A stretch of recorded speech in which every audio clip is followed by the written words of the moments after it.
In this video, we'll introduce sequences. An infinite sequence, or just a sequence, can be thought of as a list of numbers written in a definite order. We denote that with a with a subscript of n. Sometimes we call that subscript an index, and we often put those in braces. And it's just a list of numbers, a sub 1, a2, a3, and so on. A1 is the first term, A2 is the second term, and so on. Be careful not to confuse sequences with a series. Again, a sequence is just a list of numbers. Students often confuse sequences with a series. In a future video, we'll look at series. A series is going to be a sum of a sequence. So if we had these numbers listed out and we added them all up, that is a series. In this first example, we want to list the first 5 terms of this sequence. Once you get used to it, you may be able to do these simple examples just right away, but let's take it in steps since we're just introducing this topic.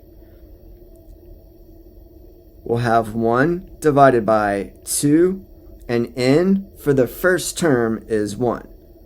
Then 1 divided by 2, n for the second term is 2, and so on. We have 1 divided by 2 to the third, 1 divided by 2 to the fourth, and 1 divided by 2 to the fifth. And that continues on forever, but we only need to list the first 5 here. And then we'll simplify that. We have 1/2, 1/4, 1/8, 1/16, 1/32, and that continues forever.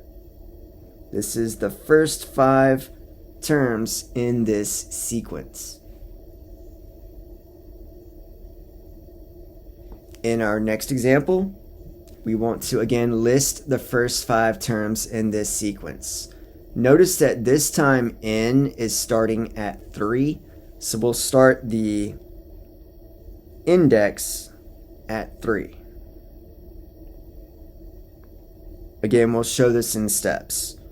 We have 3 squared minus 1 divided by 3 squared plus 1. We are replacing n with the first term, in this case starting where n is 3, the index is 3.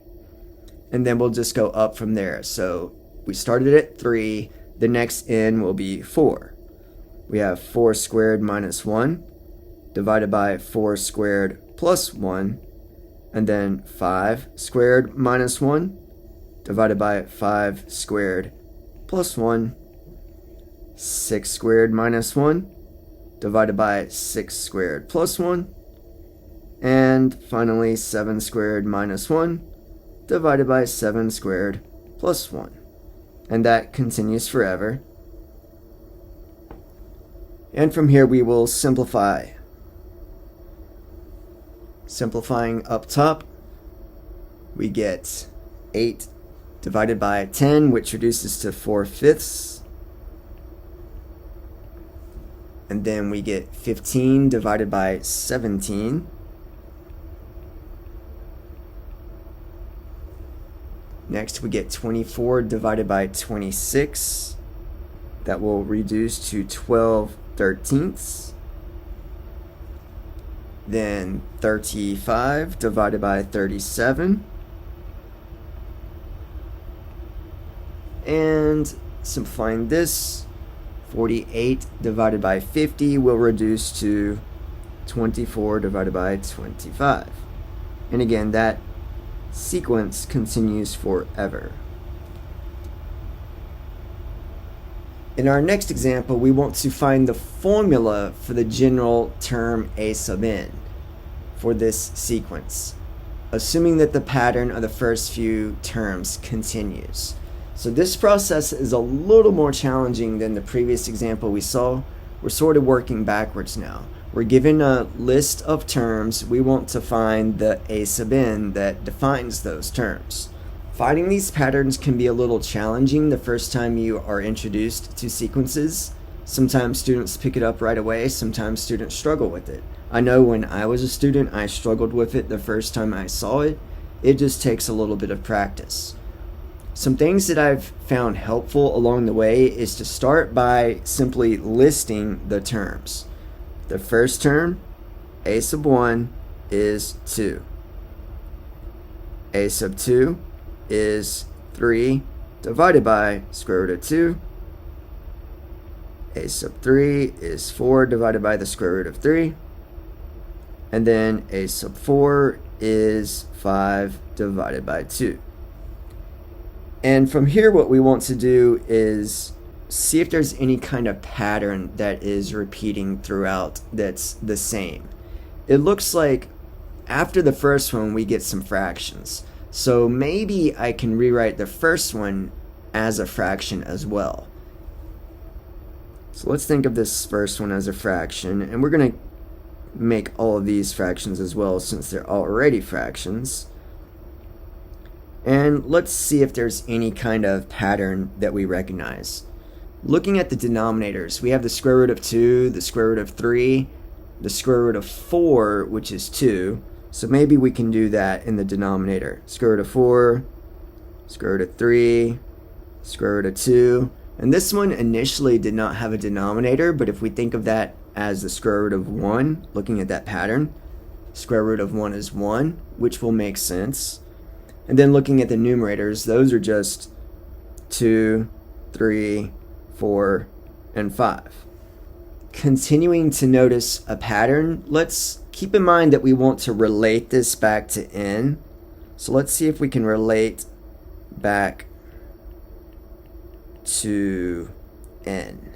N being the index on the individual terms. So we have n is 1, n is 2, n is 3, and so on. So we can think of this as n is 1. So how do we get 1 to become 2? Think of that as maybe 1 plus 1 divided by the square root of 1. And then this one, n is 2. And we want to get 3, so maybe think of that as 2 plus 1 divided by the square root of 2. This one would be an n is 3. 3 plus 1 is 4. So notice we're kind of seeing a pattern here. This one will be 4 plus 1 divided by the square root of 4. And I forgot my square root of 3. All right, let's see if there's a pattern there now. Let's see if we can define what a sub n is. Notice in the top we have 1 plus 1. We actually have plus 1 on all of these. The only thing that's changing is the first part. 1, 2, 3, 4. And those are the n's. Again, n is 1 here. N is 2 here. N is 3, and so on. So we can think of the numerator as n plus 1. And notice in the denominator, we also have n. We have 1, 2, but they're all under the radical. So let's think of the denominator as the square root of n. And now we have a formula for the sequence here. And we can always work backwards to double check, make sure that agrees. If you plug in 1, we get 2 divided by the square root of 1, which is 2.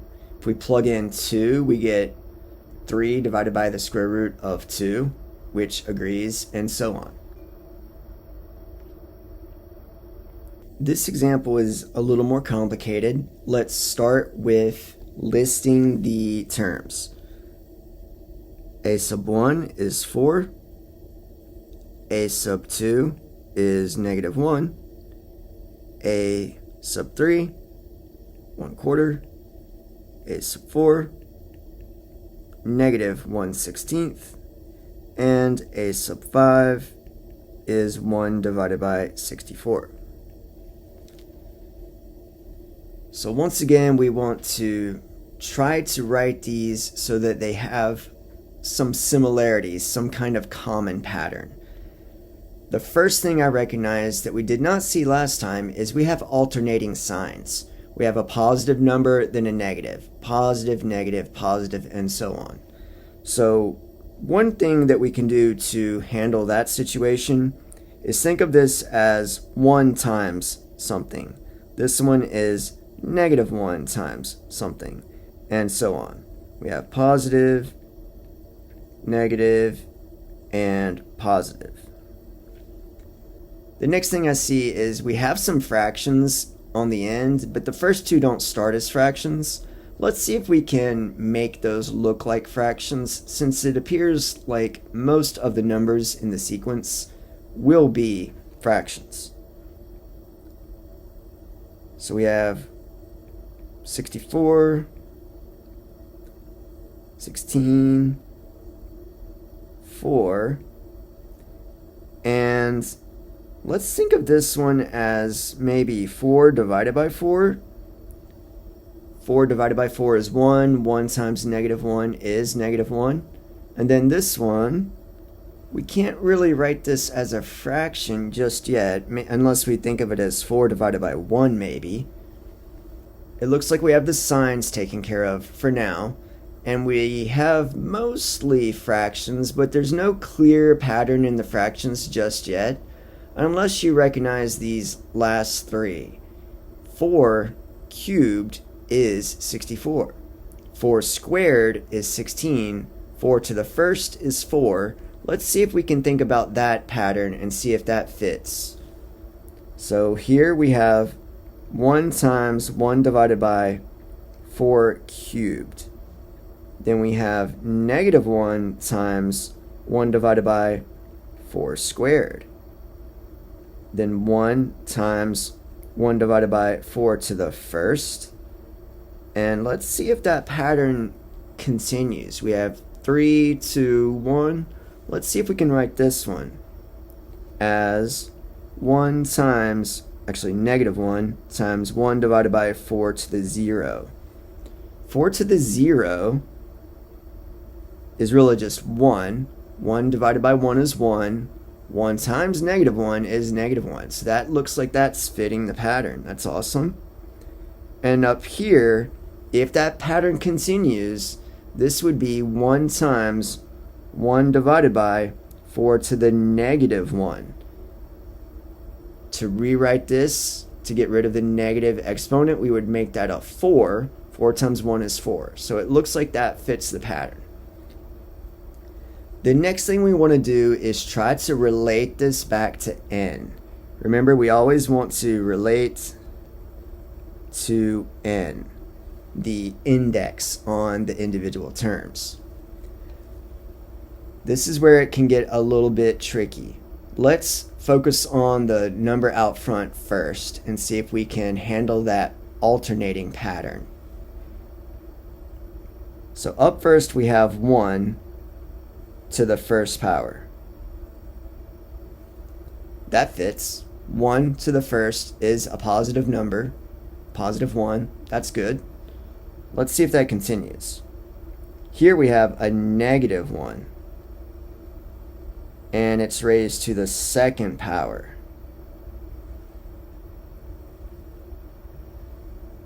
If we are, again, relating it back to n being 2 in this case, -1 squared is positive 1. That's breaking what we have here because we want it to be negative.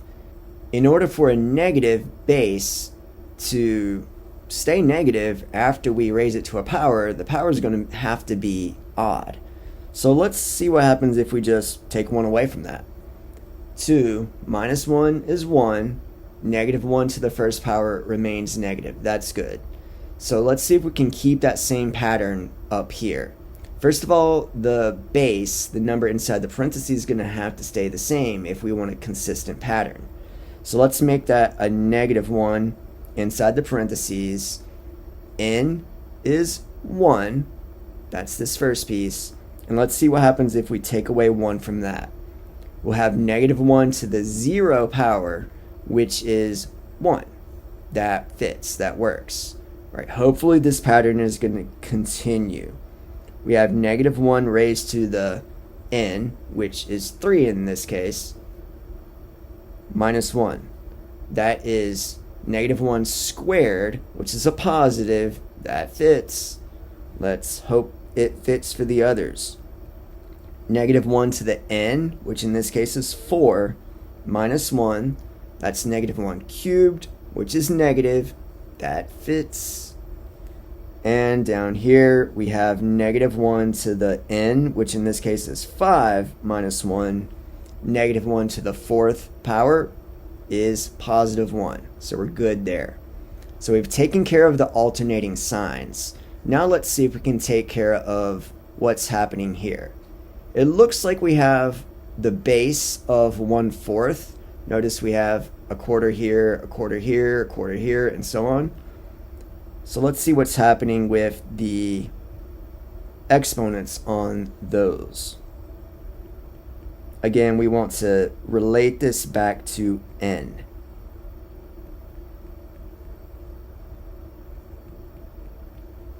So I'm going to start down here. It might be a little bit easier to see. We want 4 cubed. And remember that 1 cubed is 1 as well. So really we're just cubing this. But we want to relate it back to n. So how in the world do we go from an index n of 5 to 3? Well, we have the index 5 and subtract 2. Let's see if we can keep that pattern happening. Again, the index is 4, so n is 4. Let's see if we subtract 2. We'll get squared, which tracks. That fits. Up here, index or n is 3. Continue the pattern of subtracting 2, and we get 4 to the 1st. That works. Up here, we'll have the index of 2 minus 2. Exponent is 0. That fits. Up here, we have n or 1. Again, minus 2, continuing that pattern. And we get the negative 1 exponent, which we wanted. So we finally have a pattern. Let's see if we can pull that together and actually write the formula for the sequence. We have negative 1 raised to the n minus 1. Again, relating those first pieces, those first exponents back to the n index. And then we multiply that by the base of 1/4 raised to the, again, the first component here is n. And then we subtract 2. And we now have the formula for that sequence. Now bear in mind that this is just one way to approach this problem. I like to show it step by step like this. The first time you see sequences, it can be a little tricky. The more comfortable you get, the better you will become at recognizing patterns. This isn't the only way to attack this problem.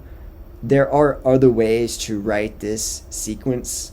Another formula that we could use for a sub n is maybe at the very beginning you recognize that we have 4, and to get from 4 to negative 1 you multiply by negative 1/4, and to go from negative 1 to a quarter you again multiply by negative 1/4, and again we're just multiplying by negative 1/4.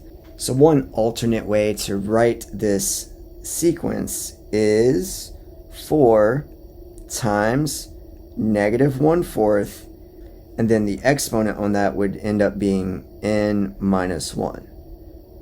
This is again just one alternate way to write the sequence. You can check that, plug in 1, and we'll get negative 1/4 to the 0, which is 1. 4 times 1 is 4. And then you can plug in 2 and see if that tracks as well, and make sure that that formula also works for the same sequence.